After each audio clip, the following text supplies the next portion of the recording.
حضرت نوح علیہ السلام وہ عظیم ہستی اور شخصیت ہیں کہ جنہیں آدم ثانی کا لقب بھی دیا جاتا ہے، یعنی وہ شخصیت اور ہستی جن کے دور کے اندر ایک مرتبہ چند افراد کے علاوہ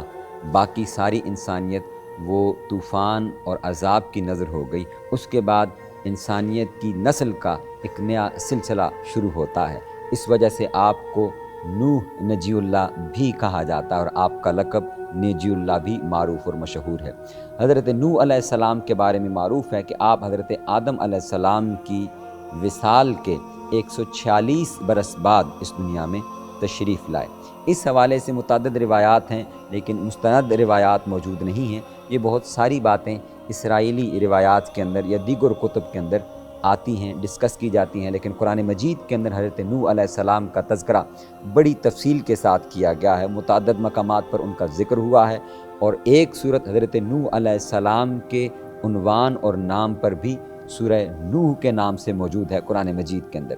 حضرت نوح علیہ السلام کی قوم جب آپ ان میں تشریف لائے تو انہوں نے اپنے سے پہلے تعلیمات کو چھوڑ دیا تھا، اور یہ وہ پہلی قوم تھی جو بت پرستی کی طرف مائل ہوئی، جنہوں نے اللہ کے علاوہ بتوں کی پوجا شروع کر دی اور جو شرک میں مبتلا ہوئی۔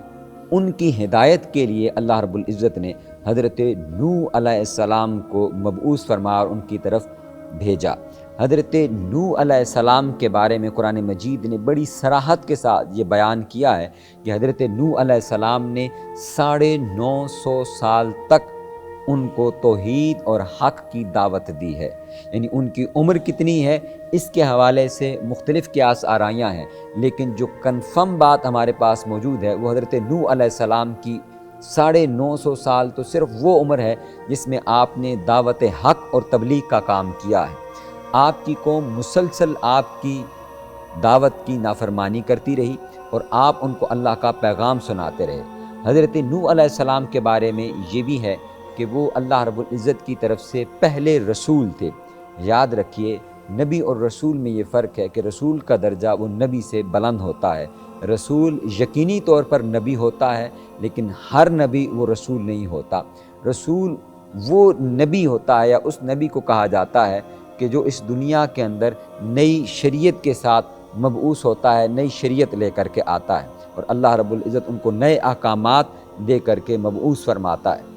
حضرت نوح علیہ السلام کی شخصیت، ان کا تذکرہ 5 اولو العزم انبیاء میں بھی ان کا شمار ان میں بھی ہوتا ہے، اور حضرت نوح علیہ السلام کے بارے میں یہ بھی ہے کہ یہ اس زمین پر اللہ رب العزت کی طرف سے پہلے رسول بنا کر کے بھیجے گئے۔ حضرت نوح علیہ السلام نے جب اپنی قوم کو دعوت دینا شروع کی تو بہت تھوڑی تعداد تھی، جس کے مختلف اعداد بیان کیے جاتے ہیں، جس میں بعض روایات میں 40 اور بعض روایات کے مطابق 80 کے قریب افراد نے صرف آپ کی دعوت کو قبول کیا۔ یہ وہ خوش نصیب لوگ تھے جو آپ کی دعوت پر پلٹ کر حقیقی دین یعنی اسلام کی طرف آئے۔ میں یہاں پر یہ بات بھی عرض کرنا چاہوں گا کہ اس سے پہلے بھی اور آج کے دور میں بھی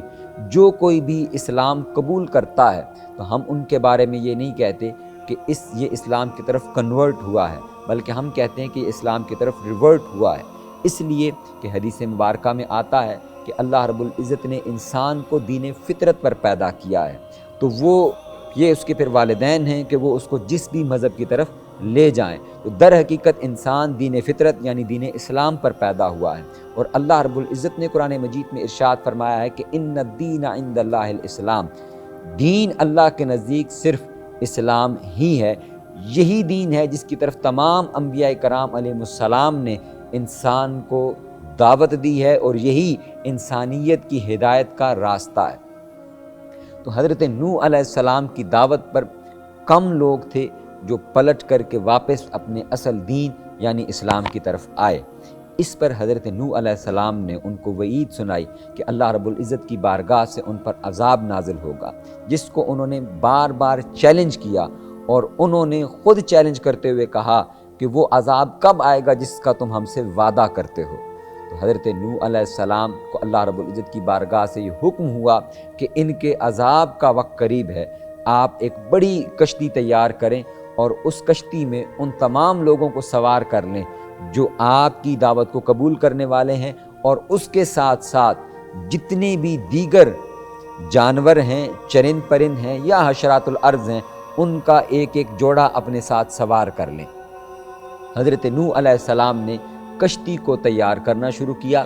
وہ لوگ جو حضرت نوح علیہ السلام کی دعوت کا انکار کرتے تھے، وہ جب قریب سے گزرتے تو ان کا ٹھٹھا، ان کا مذاق اڑاتے تھے۔ حضرت نوح علیہ السلام پھر بھی اپنے رب کے حکم کے مطابق اس کام پر، اس عمل پر جاری اور ساری رہے، اور بالآخر جس دن ان کی کشتی تعمیر ہو گئی، انہوں نے کشتی مکمل کر لی، اب انہوں نے ان سارے انسانوں کو اس کشتی میں سوار کیا، اور اس کے ساتھ ساتھ جتنے بھی چرند پرند تھے، جتنے بھی حشرات الارض تھے، ان کو بھی اپنے ساتھ اس کشتی میں سوار کیا۔ اس کے حوالے سے اسرائیلی کتب کے اندر مختلف روایات پائی جاتی ہیں کہ وہ کون کون سے جانور تھے، ان کے کون سے جوڑے تھے، اور پھر دوران کشتی کیا کیا معاملات ہوئے، اور ان معاملات کی وجہ سے کون کون سے مختلف جانور وجود میں آئے یا ان کی تخلیق اس موقع پر ہوئی، جس میں سے بعض روایات میں سے آتا ہے کہ جب بہت زیادہ چوہے اس کشتی کے اندر پیدا ہونا شروع ہو گئے اور پھیلنا شروع ہو گئے، تو اللہ رب العزت نے ایک شیر کی چھینک سے بلی کو پیدا فرمایا۔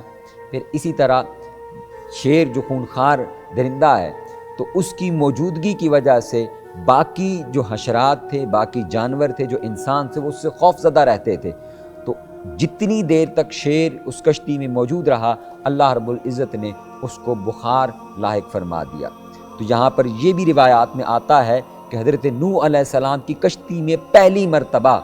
کسی بھی انسان یا دیگر جاندار کو بخار ہوا ہے، تو بخار کی تخلیق اور اس کی پیدائش بھی حضرت نوح علیہ السلام کی کشتی میں ہوئی، اور یوں جتنا سفر کشتی میں گزرا، وہ شیر بخار کی حالت میں کونے میں بیٹھا رہا، اور باقی جاندار اور انسان اس کے خوف سے محفوظ رہے۔ پھر جب وہ کشتی تعمیر ہو گئی اور اللہ رب العزت کا امر آ گیا، جو اللہ رب العزت نے وعدہ فرمایا تھا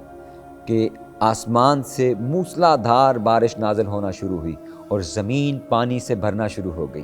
پہلے تو وہ قوم بڑی خوش ہوئی جو نوح علیہ السلام کے منکرین تھے، ان کی دعوت کے منکرین تھے، وہ بڑی خوش ہوئی، اور انہوں نے کہا یہ تو خوبصورت بارش ہے، اس سے سبزہ اگے گا، اس سے تو چراگاہیں بنیں گی، اس سے تو ہریالی آئے گی۔ لیکن پھر انہوں نے دیکھا کہ یہ پانی بدتدریج بڑھتا چلا جا رہا ہے۔ اب انہوں نے پناہ لینے کے لیے انہوں نے سوچا کہ ہم پہاڑوں کی چوٹیوں کی طرف جانا شروع کر دیں، لیکن بدتدریج یہ پانی بڑھتا چلا گیا، اور زمین کے اوپر حضرت نوح علیہ السلام کی کشتی کے سوا کوئی چیز باقی اور محفوظ نہ تھی۔ یہاں ایک اور اہم بات کا تذکرہ بڑا ضروری ہے کہ حضرت نوح علیہ السلام کا ایک بیٹا، جس کا ذکر قرآن مجید میں اللہ رب العزت نے فرمایا ہے، جو ان کا نافرمان تھا،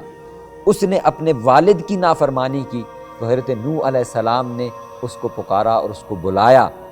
کہ وہ اس کشتی میں سوار ہو جائے۔ اس نے پھر انکار کیا، اس نے کہا یہ قریب پہاڑی ہے، میں اس پر چڑھ جاؤں گا اور اپنی جان بچا لوں گا۔ لیکن قرآن کہتا ہے کہ پھر ایک تیز لہر آئی اور پھر وہ پانی کی نظر ہو گیا اور وہ وہیں پر ہلاک ہو گیا۔ اس کی یہ ہلاکت دیکھ کر حضرت نوح علیہ السلام نے اللہ رب العزت کی بارگاہ کے اندر عرض کی کہ باری تعالیٰ تو میرے بیٹے کی حفاظت فرما، اس کو بچا لے، وہ میرا بیٹا ہے۔ تو اللہ رب العزت نے جواباً ارشاد فرمایا کہ نوح،